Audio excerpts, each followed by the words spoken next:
इसको आपको इस तरह से डाल देना है। देख सकते हैं इतना ज़्यादा गाढ़ा है कि ये पानी में किस तरह से इतना ज़्यादा पानी को भी 1 लीटर पानी को इस तरह से चेंज कर दिया हुआ है। अब आपको इस खाद को आपको आपके जो भी पौधे में देने हैं, जिसमें भी नई ग्रोथ नहीं आ रही है उस पौधे में दे देना है। दोस्तों गुड मॉर्निंग। दोस्तों आज का जो हमारा पौधा है वो है गुलाब का पौधा, रोज़ प्लांट।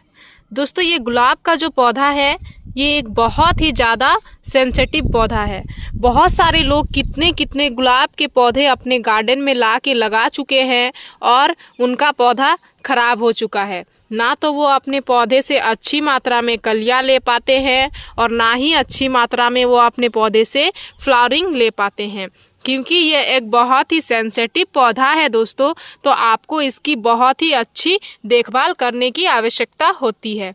अगर आप छोटी सी भी मिस्टेक इस पौधे में करते हो तो आपको इस पौधे से बहुत ही जल्दी खराब रिजल्ट देखने को मिलता है। तो आज का यह जो हमारा वीडियो है दोस्तों, यह वीडियो उन सभी लोगों के लिए बहुत ही ज़्यादा हेल्पफुल होने वाला है जिनके पौधे में किसी भी तरह की नई ग्रोथ नहीं आ रही है, इस तरह की नई सूट्स नहीं निकल रही हैं, और जिनके पौधे में नई सूट्स नहीं आ रही है उनके पौधे में फ्लावरिंग भी नहीं हो रही होगी, क्योंकि ये एक ऐसा पौधा है जो हमेशा नई ब्रांचेस में ही फ्लावरिंग करता है। जो भी नई सूट्स आती है उसमें ही आपको इसमें फ्लावरिंग मिलती है। और अगर आप इसको अच्छा खाद पानी देते हो तो आपको इससे एक ही ब्रांचेज में गुच्छों में फूल और कलियां भी मिलती हैं। तो नमस्ते दोस्तों, मैं हूं किरण और मैं स्वागत करती हूं आप सभी का हमारे इस YouTube चैनल छोटी सी बगिया में। तो चलिए दोस्तों इस वीडियो को शुरू करते हैं। आज के इस वीडियो में मैं आप सभी को प्रॉपर कुछ न्यूट्रिशन बताऊंगी, साथ ही डिटेल्स में कुछ क्या टिप्स बताऊंगी जिसको आपको आपके पौधे में करना है तो आपको भी आपके पौधे से बहुत ही अच्छी मात्रा में इस तरह से नई सूट्स आपको भी मिलने लगेंगी। साथ ही अगर पौधे में फ्लावर्स नहीं आ रही हैं तो फ्लावर्स आना भी शुरू हो जाएगी। चाहे वो आपका पौधा कितने ही दिनों से आपके गार्डन में बेजान पड़ा हुआ हो, लेकिन आपको आपके पौधे से बहुत ही बेहतर रिजल्ट मिलेगी। तो नमस्ते दोस्तों, मैं हूं किरण और मैं स्वागत करती हूं आप सभी का हमारे इस YouTube चैनल छोटी सी बगिया में। तो चलिए दोस्तों इस वीडियो को शुरू करते हैं। तो देरी नहीं करते हुए सबसे पहले कुछ पॉइंट्स मैं क्लियर करती हूं दोस्तों आप सभी को, जो गुलाब में अभी आपको करने हैं, क्योंकि गुलाब जो है वो पूरे ही आपको उसको धूप वाले जगह पे रखना होता है, तभी आप अपने पौधे से इस तरह से नई सूट्स ले पाते हो। जब आप अपने पौधे को अच्छी धूप वाले जगह पे रखोगे और पौधे की कटाई छटाई करोगे तो आपको पौधे से बहुत ही ज़्यादा मैक्सिमम सूट्स मिलेंगी। देख सकते हैं यहाँ से अगर 2 पत्तियाँ आई हुई हैं तो दोनों ही तरफ से इस तरह की छोटी छोटी सूट्स दिखाई दे रही है।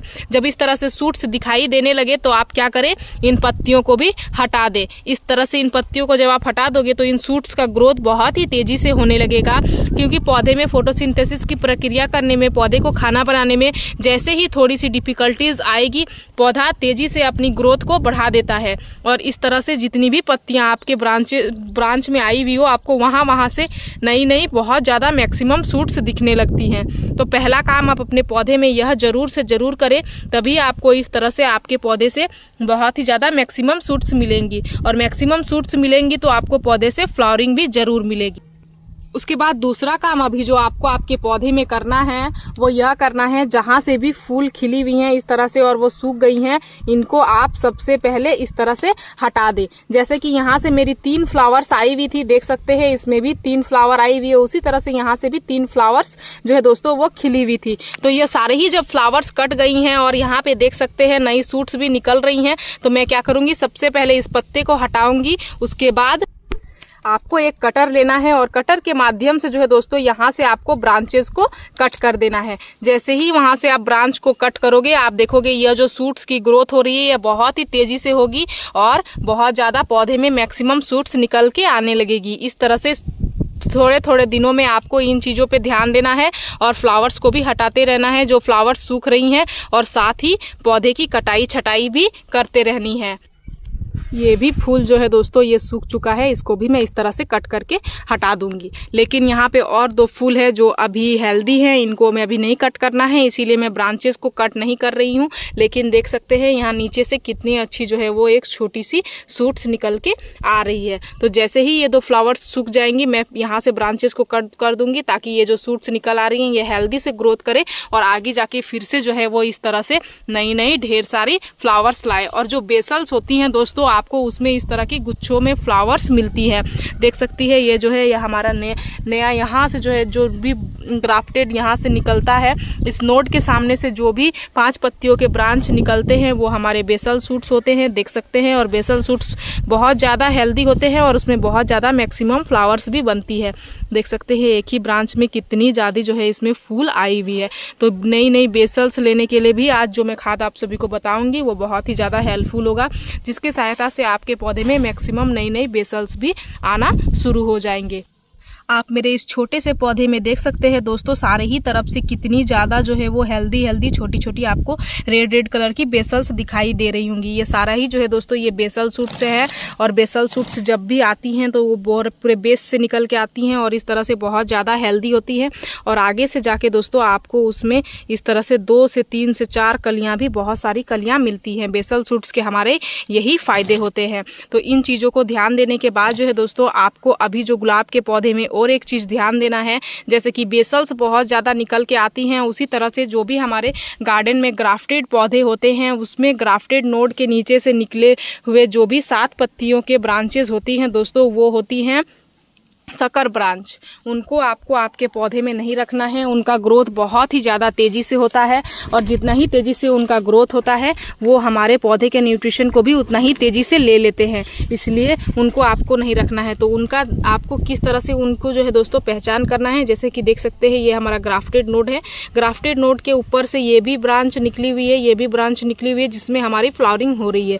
लेकिन ये जो नीचे से ब्रांच निकल के आ रही है देख सकते हैं ये बहुत ही ज़्यादा हेल्दी दिख रही है और इसमें आपको दिख रहा होगा कि 7 पत्तियां हैं, इसमें छोटी छोटी ही है। अभी ये हमारी ये जो हमारी सकर्स 2 निकल के आ रही हैं ये छोटी छोटी है, इसको आप थोड़ा सा अगर बड़ा होने दोगे तो आप देखोगे कि 1-2 दिन में ही ये बहुत ही तेज़ी से बड़ा भी हो जाएगा।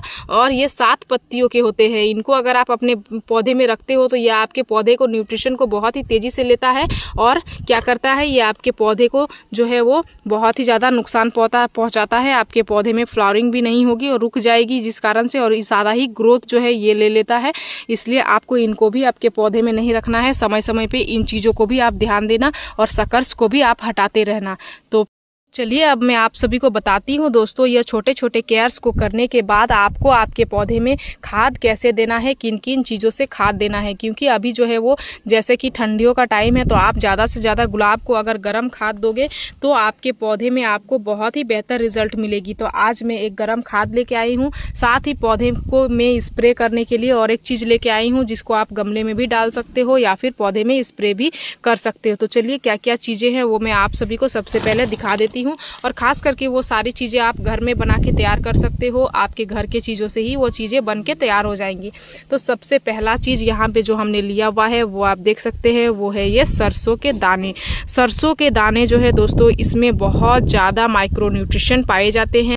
ये जो सरसों का दाना है दोस्तों, सरसों से जो फर्टिलाइज़र बना हुआ फर्टिलाइज़र होता है दोस्तों, उसमें calcium, iron, magnesium, phosphorus, potassium, sodium, zinc, magnesium, selenium और भी बहुत सारे ऐसे एंटीऑक्सीडेंट पाए जाते हैं जो हमारे पौधे को गर्माहट पहुंचाने में, हमारे पौधे की पत्तियां को पीली होती है उस समस्या को दूर करने में, साथ ही हमारे पौधे में नई ग्रोथ नहीं आ रही है तो उसको दूर करने में, और तो और आपके पौधे में अगर फ्लावर्स आ रही हैं और वो खिल नहीं पा रही हैं या फिर ब्लाइंड शूट्स आ रही हैं उन समस्या को दूर करने में यह सरसों जो है ये बहुत ही ज़्यादा हेल्पफुल काम करता है।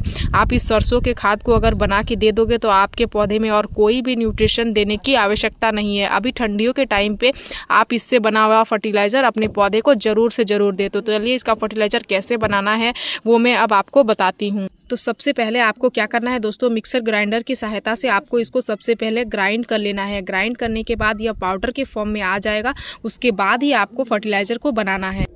उसके बाद जो है दोस्तों आपको क्या करना है, सरसों को और डाल के और पानी में कम से कम आप हफ्ते भर 10 दिन 15 दिन के लिए छोड़ दोगे तो यह फर्टिलाइज़र आपका बन के तैयार हो चुकेगा। ये हम देख सकते हैं, हमने यहाँ पे डाल के और छोड़ दिया हुआ था और ये हमारा फर्टिलाइज़र जो है वो बन के तैयार हो चुका है। मैं इसी तरह से हमेशा इसमें डाल के और इसका ढक्कन बंद करके छोड़ देती हूँ। देख सकते हैं इसमें झाग वगैरह बन रहा है, मतलब इसमें फर्मेंटेशन का प्रोसेस भी हो चुका है और इससे जो है दोस्तों वो हल्की हल्की बदबू भी आने लगती है। तब आप समझ जाना कि आपका जो फर्टिलाइज़र है वो अब रेडी है पौधे में डलने के लिए। बस ज़्यादा आपको नहीं देना है क्योंकि ये ज़्यादा दिन तक रख के फर्टिलाइज़र ये बन के तैयार होता है, तो अगर आप इसको ज़्यादा दे देते हो तो आपके पौधे जल भी सकते हैं, इसलिए आप इस फर्टिलाइज़र को ज़्यादा नहीं देना। तो चलिए कितनी क्वांटिटी में आपको आपके पौधे में देना है वो मैं आपको बताती हूँ। तो देख सकते हैं दोस्तों यहाँ पे हमने लिया हुआ है 1 लीटर पानी। 1 लीटर पानी में आपको क्या करना है, ज़्यादा नहीं लेना है, इस तरह से हल्का सा आपको यह जो सरसों का फर्टिलाइज़र बना हुआ है इसको आपको लेना है। ये ज़्यादा नहीं होगा, एकदम हल्का सा है दोस्तों, इसको आपको इस तरह से डाल देना है। देख सकते हैं इतना ज़्यादा गाढ़ा है कि ये पानी में किस तरह से इतना ज़्यादा पानी को भी 1 लीटर पानी को इस तरह से चेंज कर दिया हुआ है। अब आपको इस खाद को आपको आपके जो भी पौधे में देने हैं, जिसमें भी नई ग्रोथ नहीं आ रही है उस पौधे में दे देना है। लेकिन एक चीज़ का ध्यान देना है कि उससे जो है आपके गमले की मिट्टी सूखी हुई होनी चाहिए, तभी आप इस फर्टिलाइज़र को दें।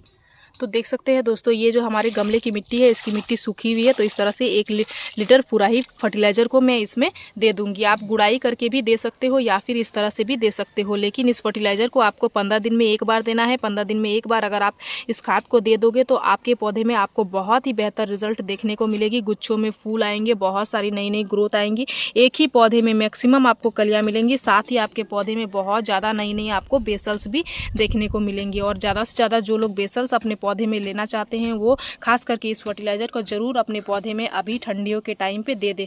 जब तक ठंडी है तब तक आप इन सारे चीज़ों का इस्तेमाल अपने पौधे में ज़रूर से ज़रूर करें, तभी आपको आपके पौधे से बेहतर रिजल्ट मिलेगी।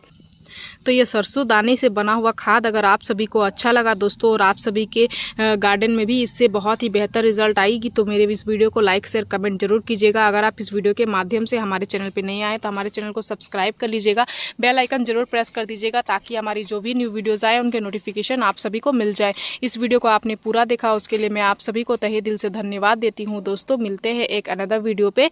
नमस्कार।